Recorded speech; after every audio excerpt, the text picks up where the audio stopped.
Hey there. Welcome back to Starz Recapped. Today, we're diving into a gripping sci-fi drama set in Hong Kong, titled The Calm Beyond, released in 2020. Heads up, this breakdown contains major spoilers, so proceed with caution if you haven't watched it yet.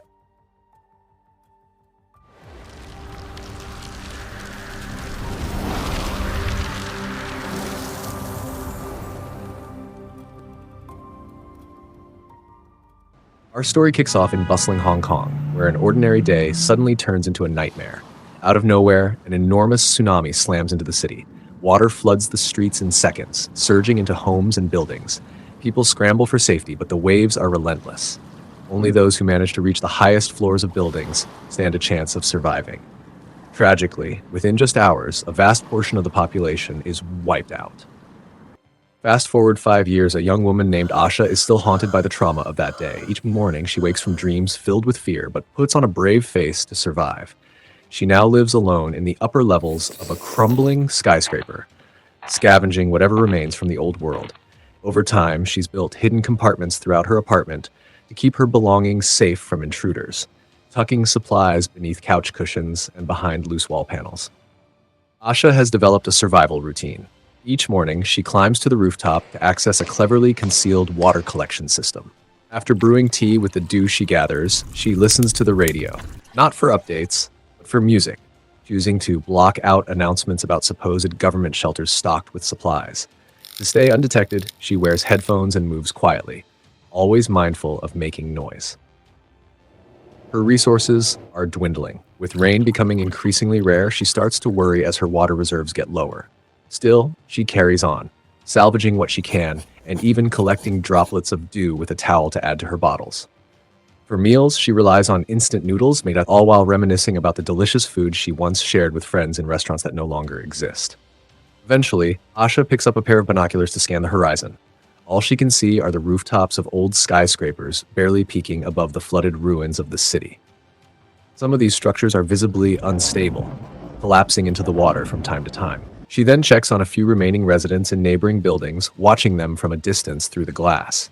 Suddenly, something catches her attention, a box drifting across the water. Without hesitation, she rushes to a different window where she had previously rigged up a makeshift retrieval tool, a long pole with a hook at the end, crafted from salvaged materials. She casts it skillfully and manages to snag the box on her first attempt. But just as she starts to pull it toward her, something beneath the surface yanks it violently.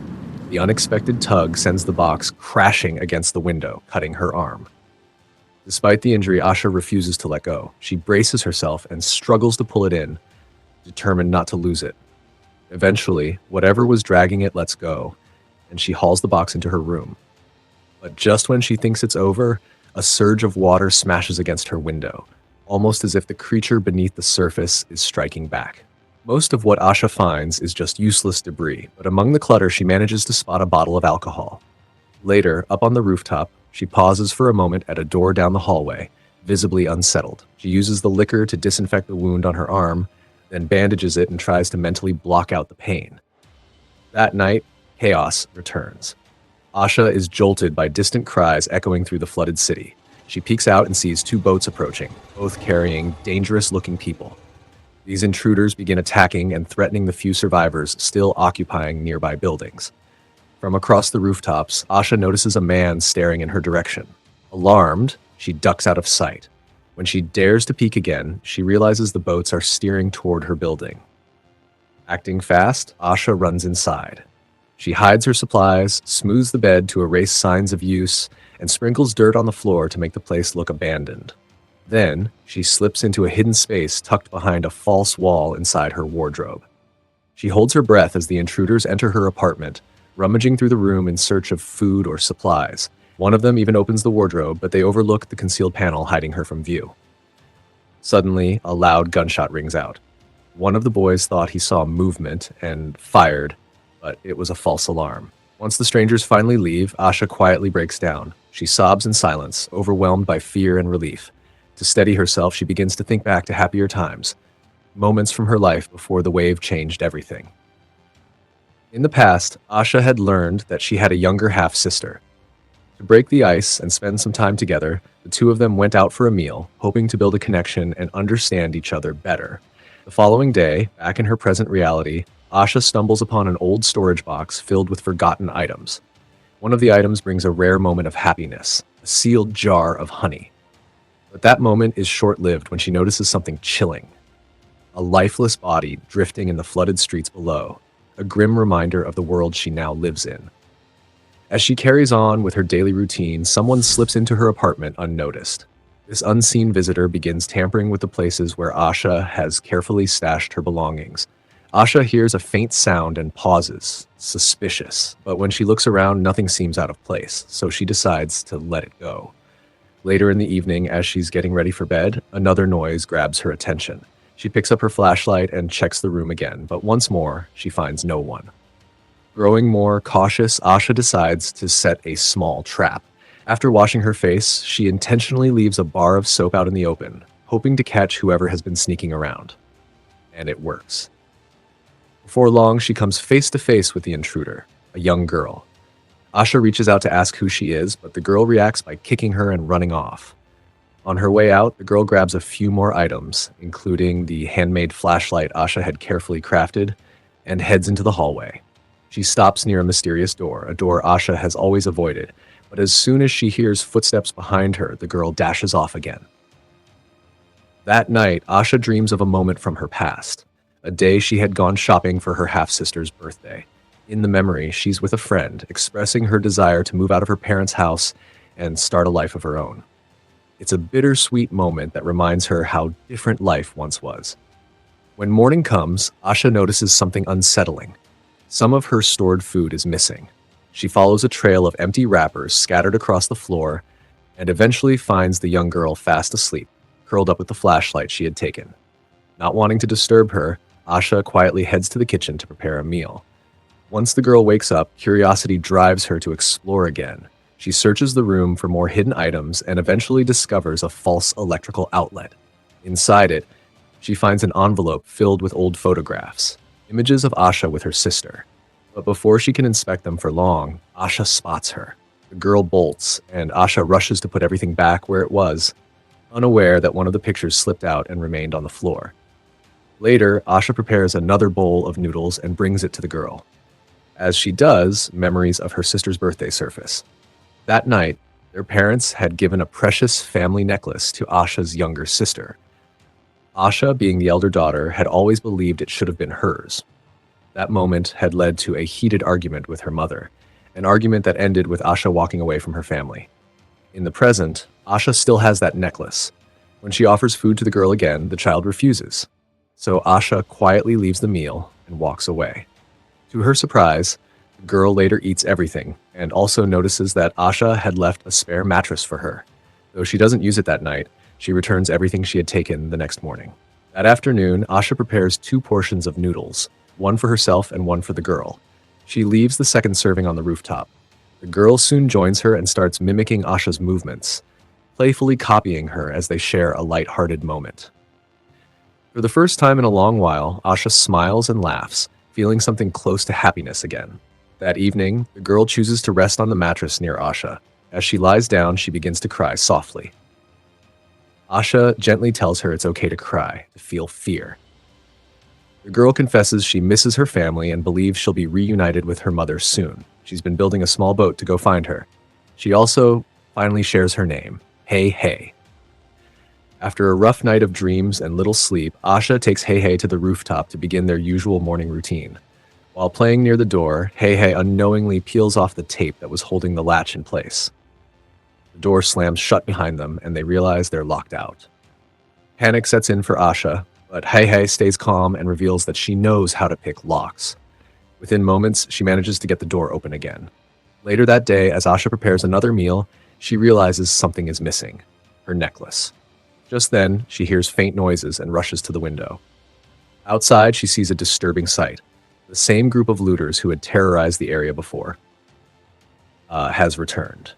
Asha tells Hey Hey to stay absolutely silent as they wait in fear for the intruders to leave the area. Later, while Asha helps bathe the girl, Hey Hey shyly asks if the two of them can escape this place together. But Asha gently refuses. She explains that this crumbling building is the only home she has left, and that out there beyond the floodwaters, there's nothing waiting for them. A moment later, Asha brings up the missing necklace and directly asks Hey Hey if she took it. Hey Hey looks hurt and denies it, then storms off, clearly upset that Asha would even suspect her. That night, Asha eats her meal alone, but something catches her attention. Her water supply is lower than expected. She investigates and discovers that Hey Hey had used some of the water to clean herself. This triggers a memory from the past, back when news of the approaching tsunami first broke. She remembers fighting with her mother that day. Her mom wanted her to marry a traditional man from their culture and live the life of a perfect wife. But Asha was in love with someone else, someone foreign, and the disagreement between them had left deep scars. Later that night, Asha is haunted by nightmares. In her dreams, the floodwaters are filled with the faces of the dead. When she wakes up, disoriented, she momentarily mistakes Hey Hey for her sister. In the days that follow, Asha starts showing Hey Hey more about how the building works. She teaches her how to safely use the few remaining electrical outlets that still function. But while exploring the hallway together, Hey Hey stops and points to a closed door at the far end. She asks what's inside. Asha becomes serious and tells her not to worry about it. She explains that whatever is behind that door smells terrible, and if it were opened, the stench would spread through the entire building. Asha recalls another moment from the past. She was watching the news on TV as the anchor reported that massive floods had completely devastated Singapore. Her mother, unmoved, turned off the broadcast and changed the subject to talk about an upcoming family event. But Asha wasn't in the mood. She told her mother she couldn't attend, and the conversation quickly turned into an argument. Frustrated and feeling suffocated by her family's expectations, Asha stormed out of the apartment, unable to stay any longer. Back in the present, Hey Hey is fiddling with the radio when she hears something unexpected, a broadcast about a safe zone. Her eyes light up. She rushes to Asha, urging her to leave the building and head toward this supposed sanctuary. But Asha refuses. She's convinced that venturing out is far too dangerous and that staying put is the only safe option. This sparks a heated exchange. Hey Hey, angry and disappointed, accuses Asha of being fearful and bitter, someone who hides instead of facing the world. Then she storms off. Asha follows and discovers that Hey Hey has begun building a makeshift raft from scraps and discarded items. She's also found a flare, clearly intending to use it to call for help. Panicked, Asha snatches the flare away from her and finally opens up, revealing something she's never said before. She confesses that she once tried to leave, too, but what she encountered beyond the building was so terrifying, so unstable, that she was forced to return. She had learned the hard way how dangerous it truly was out there. After this emotional moment, the two reconcile. Asha is then reminded of a memory, one where her younger sister had chased after her following a family argument, pleading with her not to go. Asha had insisted on leaving, but made a promise before she walked away. They would see each other again someday. The next day brought a rare blessing: rain. Asha and Hey Hey rushed to the rooftop with containers and buckets, working together to gather and store as much water as they could. While they worked, Hey Hey spotted something on the ground. Asha's necklace had slipped off without her noticing. Around the same time, Asha found an old photograph that stirred powerful emotions. Overwhelmed by memories of the past, she paused, and Hey Hey gently comforted her, reminding Asha that they still had each other. Later that night, when Asha went to bed, she discovered the necklace tucked under her pillow. The clasp had broken, which is why it had fallen earlier. Realizing she'd misjudged Hey Hey, Asha felt guilty about her earlier suspicion. Determined to make things right, Asha began building a raft the following morning. Hey Hey was thrilled when she saw it, smiling brightly. As Asha worked, she remembered a painful moment from the past, a time when her sister tried to explain that she had placed the necklace in Asha's coat. Before they could talk it through, chaos erupted. People in the streets were panicking, running in all directions as another massive wave surged through the city. Back in the present, Asha made a heartfelt decision. She handed the necklace to Hey Hey. Then, together, they began collecting supplies and preparing the raft for their escape. While listening to music on the radio, Hey Hey's headphones accidentally got unplugged, and the sound blared through the room. Asha rushed over to turn it off, but it was too late. Voices could be heard outside.